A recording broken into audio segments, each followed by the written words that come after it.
শোনো, সাপ সাপই ঘেটে দেখলেও ভয় লাগে। ভয় তো লাগে।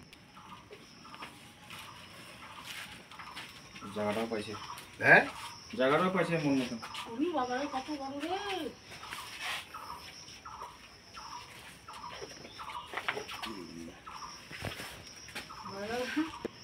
জঙ্গলটা ঢোক।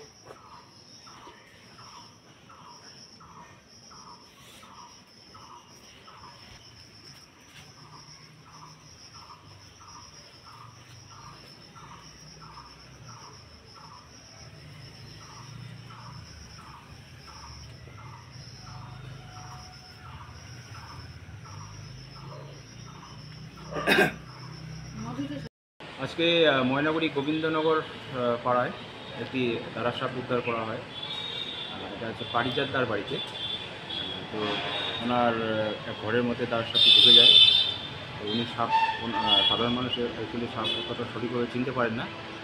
আমাদের পিপিএসকে খবর দিলে আমি গিয়ে সেটাকে উদ্ধার করি। এটি নির্বিষ সাপ। এখন অ্যাকচুয়ালি চারিদিকে এই যে জল জমে থাকার কারণে ওদের গর্ত বা থাকার জায়গাগুলো নষ্ট হওয়ার ফলেই মানুষের ঘরের মধ্যে ঢুকে যাচ্ছে। আর এটাতে কিছুটা আতঙ্ক ছড়ায় ওনার বাড়িতে।